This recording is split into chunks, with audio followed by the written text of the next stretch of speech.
Bien, pues vamos a iniciar. El Señor les esté bendiciendo.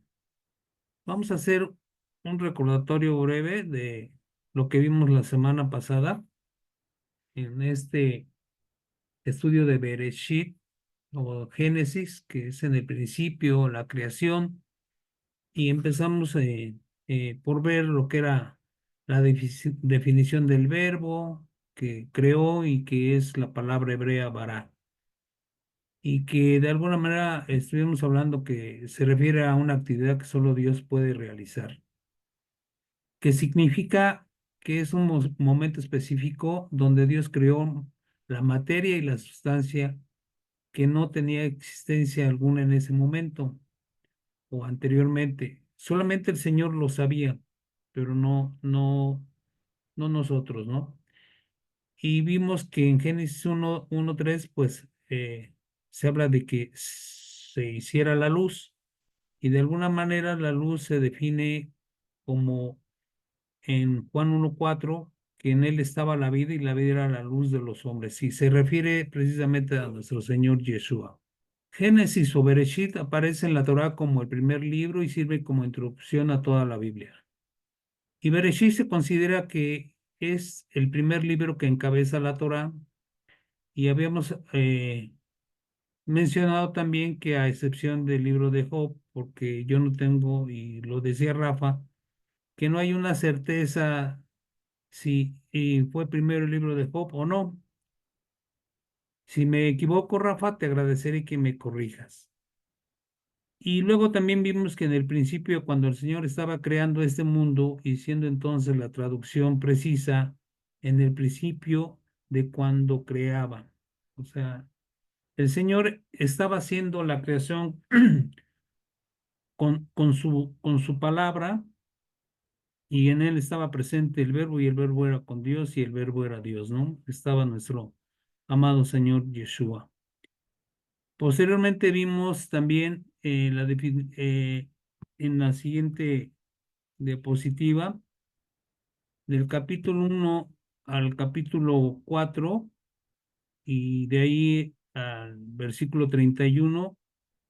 Del capítulo 1 al versículo 4 y al 31 era bueno, dice, era buena, era bueno. 7 veces Dios declara que lo que él creó era bueno.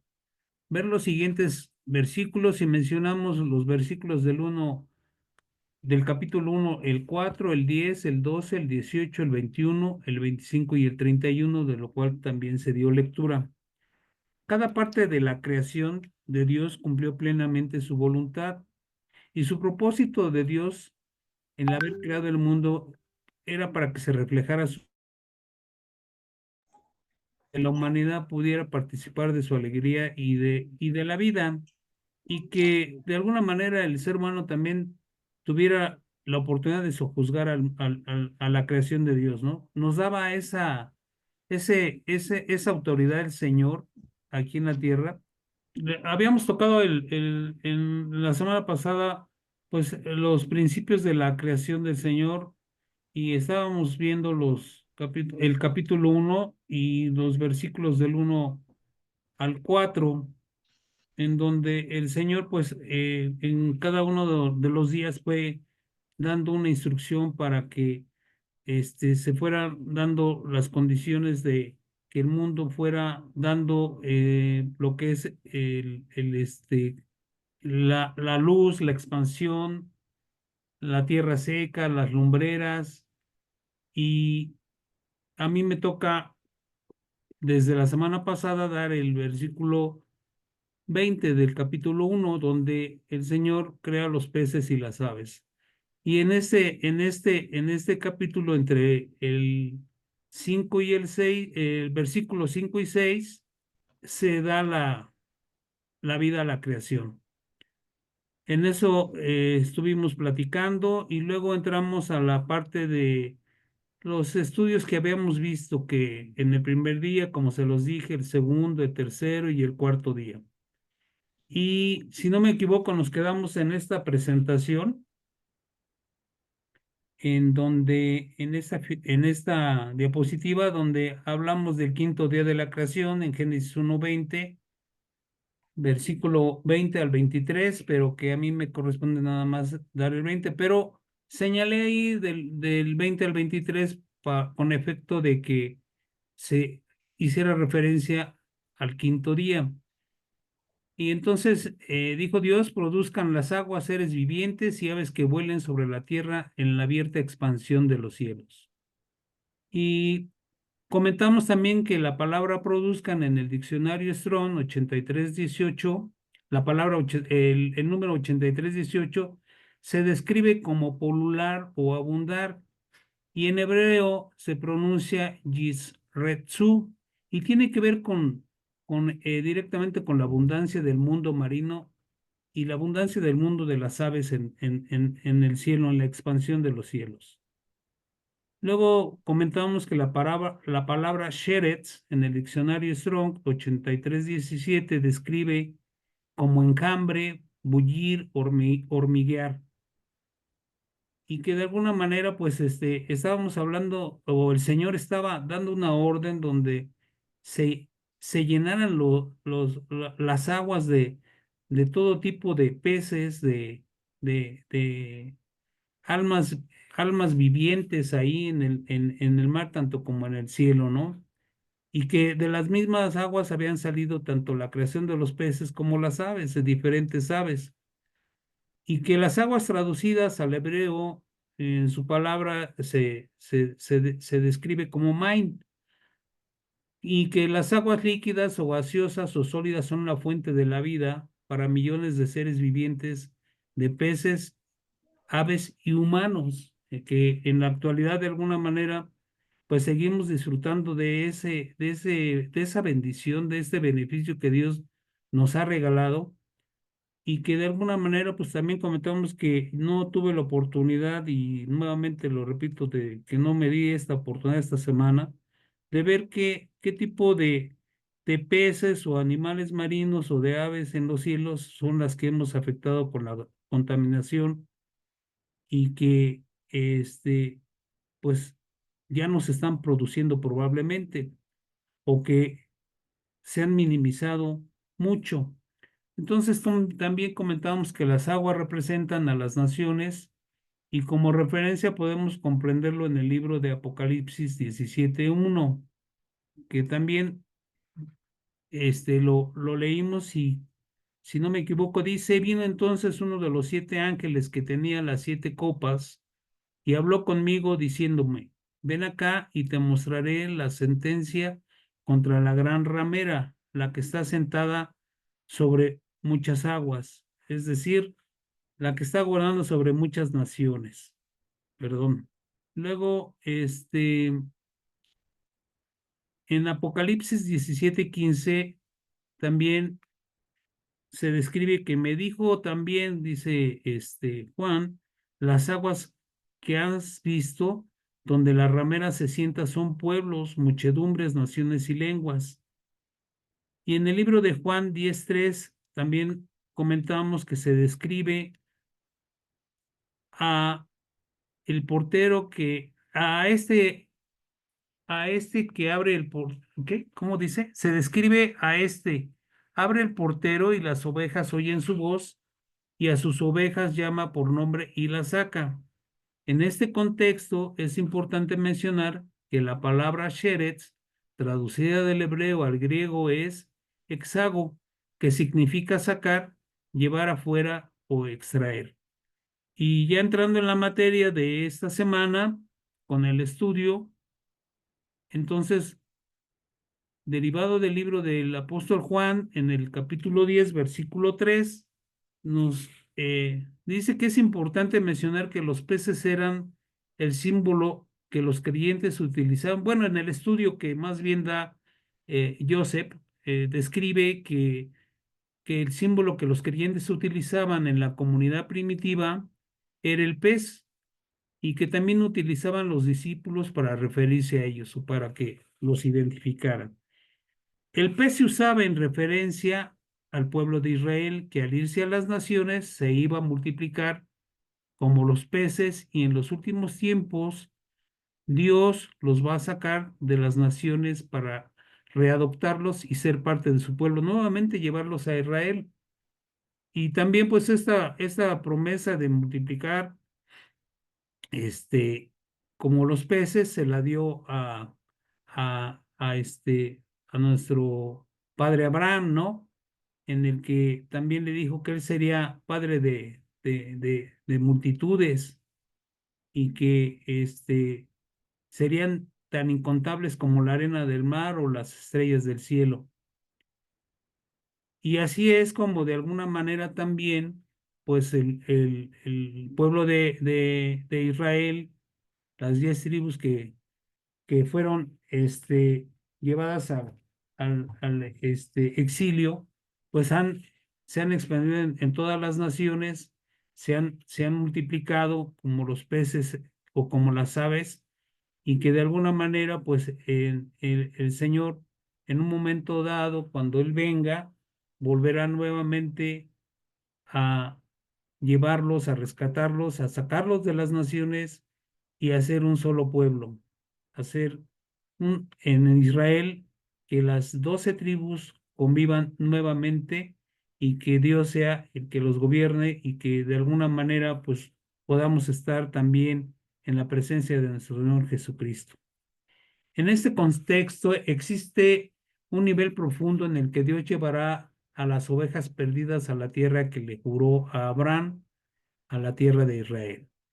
La cita que podemos referirnos es a Juan 10:2, que dice, mas el que entra por la puerta, el pastor de las ovejas es.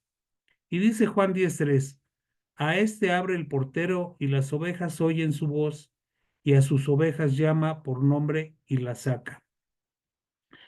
De tal forma que se describe en Ezequiel 34:12 lo siguiente: ¿cómo reconoce su rebaño el pastor el día que está en medio de sus ovejas esparcidas? Así reconoceré mis ovejas y las libraré de todos los lugares en que fueron esparcidas el día del nublado y de la oscuridad. Ese día va a ser tremendo. Y también en el libro de Ezequiel, del profeta Ezequiel, en el capítulo 34, versículo 13, dice, y yo las sacaré de los pueblos y las juntaré de las tierras, las traeré a su propia tierra y las apacentaré en los montes de Israel, por las riberas y en todos los lugares habitados del país. O sea que es una promesa bastante interesante, bastante eh, enriquecedora, porque pues nada más de imaginarse en la tierra donde apacentará a sus rebaños, a sus ovejas, es en un lugar totalmente renovado, en un lugar donde estarán los mejores pastos, ¿no? Y en los montes de Israel limpios y con unas riberas que, pues no, yo no me las imagino, pero ha de ser espectacular y que, y en todos los lugares del país, ¿no? Entonces, eso es un cambio también prometedor, una renovación total y que de alguna manera también el Señor espera una renovación de nuestros corazones en ese sentido, un, un cambio tan radical de olvidar las tradiciones, las costumbres, lo que nos sujeta al mundo. Y bueno, en la siguiente diapositiva dice el texto de Génesis 1:20. Bueno, entonces me estaba comentando que en Ezequiel 34.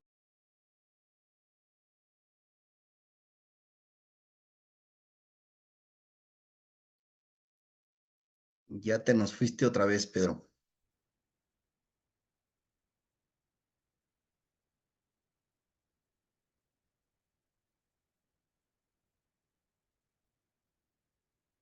Pedro, ¿nos escuchas?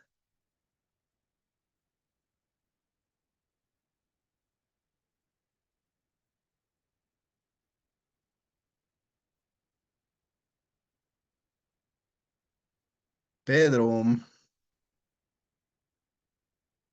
ahora sí estamos teniendo problemas.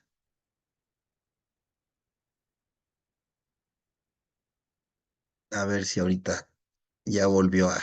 Es que está muy inestable su red. Rocío, buenas noches. ¿Por qué no mientras nos comentas qué tienes allá atrás? Porque se me hace que es una línea del tiempo, ¿verdad? De la historia bíblica. ¿Atrás de mí? No, perdón, Rocío Cortés. Hola, buenas noches a todos. Sí, buenas noches. Aquí le digo a Alejandro que venga a explicar qué es lo que tengo atrás para que no me metan problemas. Mientras Una línea de mientras, tiempo. ajá, Una imagen de una línea de tiempo. Ya le dije a la señora, señora, se encuentra ahí guardada. Usted la puede buscar y compartir. Está en sus imágenes. Ya ando mandando a Martita a otro lado. Bueno, ok. Pero también les podemos compartir por aquí, hay un libro que ahora que estuvimos con otros hermanos, festejando Sukkot, este, nos lo vimos en un museo que tienen ellos y se llama, a ver, el libro ahorita les busco ahí dejen que mi teléfono se reinicie. Y ahorita se los comparto. Es el libro de la línea del tiempo de 6000 años de historia. Ujú. Ok, porque sí, ahorita ya dije, bueno, ¿dónde guardé pero tengo que andarlo buscando en su máquina. Eh, Se así los que compartimos. ajá, sí, más tarde se los buscamos y se lo sí. compartimos, pero sí O es sea, una son los línea de seis tiempo. milenios que hemos transcurrido. Bueno, aquí no, en esta línea no, pero Ajá. en ese libro que tenemos por ahí que nos compartieron, nada más que mi teléfono se está reiniciando, que se actualizó el sistema No te y se los preocupes, al rato. compartimos. Ujú. Y gracias. ¿Ve? Porque es que la verdad las líneas del tiempo nos ayudan mucho a entender, a identificar, ¿no? En qué época Es se da cada correcto. uno de los eventos de la Biblia y eso nos ayuda a entender un poco más. Creo que gracias, Rocío y Alejandro. Creo que está teniendo muchos problemas Pedro. ¿Qué les parece? Díganme si Miriam empieza a compartirnos esperando que Pedro restablezca su red, porque creo que ya se tardó un poquito, ¿verdad? Sí, ya tardó ¿Por qué algo. no nos empiezas a platicar qué es lo que vamos a ver? Y si en 5 minutos Pedro no regresa, pues ya te sigues, Miriam. ¿Cómo ves? Ay, fíjese en Alice. ¿Cómo? Es que es nerviosismo, dice. Así nos pasa. No, y fíjense que la línea del libro además de todo, trae historia, ¿eh? Eventos históricos. Así es. Muy bien. A ver, Miriam, ya, desbloquea tu micrófono, por favor, y Listo, por empiézanos a favor, platicar qué vamos a ver. Y ya si Pedro se restablece, pues hable usted. en línea, le seguimos con él.